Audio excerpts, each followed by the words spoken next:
Alors le prochain témoignage, la prochaine prise de parole va être très très émouvante. Je vous demande d'applaudir Magali Cunet, présidente de l'association Léo contre les AVC.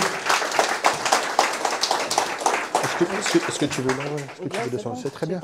Eh bien Magali, vas-y, dis-nous quel lien tu as avec Alpha Green. Bonjour. Alors le lien, donc je pense qu'il y en a pas mal qu'on vit aujourd'hui. Donc Adeline, la femme à Ludovic Chevènement, est ma cousine. Donc on se connaît depuis longtemps. Et puis donc moi je suis la maman de Léo et puis la présidente de l'association Léo contre les AVC. Donc je vais descendre un petit peu. Voilà. Donc en fait j'ai dû créer donc cette association en 2015 parce que mon fils en fait à 9 mois et demi a fait un AVC. Et par la suite, on s'est aperçu qu'avec un handicap, on a besoin de beaucoup de matériel, beaucoup de choses qui sont financièrement pas possibles si on n'a pas d'association. Et du coup, voilà, en 2015, on a voulu acheter une poussette médicalisée parce qu'elle commençait à grandir et tout. Et cette poussette coûtait 5 000 €. Voilà, c'est les prix dans le handicap. Donc, on a créé cette association, pardon. Et puis par la suite, on a eu d'autres dépenses. On va faire des stages en fait un petit peu partout en France pour le faire progresser. Des stages qui ne sont pas rémunérés par l'État parce que c'est des thérapies alternatives et non reconnues en France. Et ça nous coûte entre 6 et 8 000 € par an. Voilà, donc c'est nécessaire parce qu'avec ça, il progresse beaucoup. Léo, en 2013, quand il a fait son AVC, ses 4 premiers AVC, il a fait 4 AVC. Il tenait pas sa tête, il bougeait aucun membre. Voilà, donc maintenant, on voit, il bouge tous ses membres, il tient bien sa tête, il dit quelques paroles, il est beaucoup plus éveillé.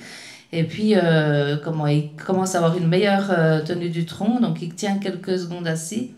C'est énormément de travail, énormément d'énergie, et puis énormément d'argent. Donc voilà, cette association, elle a été créée pour ça.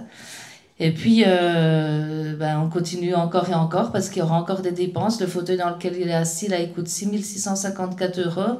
Il y a 962 € de remboursés par la sécurité sociale. On a eu de la chance, parce que ce n'est pas toujours le cas, que la MDPH nous donne 4 000, mais il y a toujours un reste à charge. Il a un siège WC douche qui coûte 2 500 €. On a eu 140 € de remboursés par la Sécu. Et puis un petit peu moins de 1 000 € par la MDPH, toujours, il y a des restes à charge.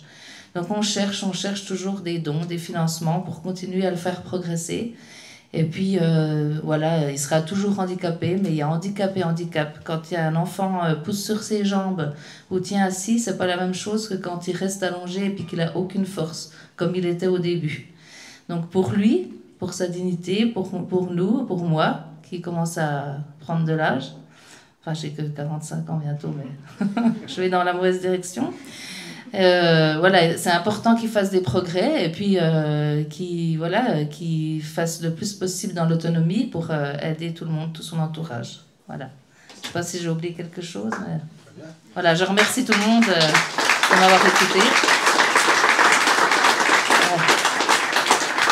Et puis bien sûr, je remercie Ludovic Chevènement et puis Adeline pour nous avoir invités ici et puis pour nous aider, notre association, à peut-être avoir quelques dons, peut-être pouvoir faire progresser encore et encore Léo. Voilà, merci.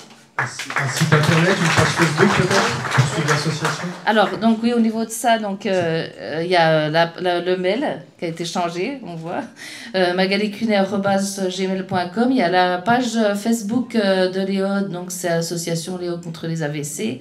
Et puis, sinon, j'ai un livre, j'en ai quelques-uns là, que j'ai écrit pour raconter son témoignage, qui s'appelle Un amour de Léo. J'en ai vendu environ 750, il m'en reste une vingtaine à peu près. Et puis, je suis en train d'écrire la suite. Ça fait des années, parce que j'ai peu de temps avec Léo. Et c'est vraiment le jour et la nuit. Hein. Je ne vous ai pas dit aussi, mais la nuit, je suis obligée de me lever 6 à 7 fois par nuit pour le retourner, parce qu'il a du mal à se retourner quand il n'est pas bien réveillé et tout. Et du coup, c'est vraiment beaucoup de temps. Donc voilà, je crois que j'ai tout dit là.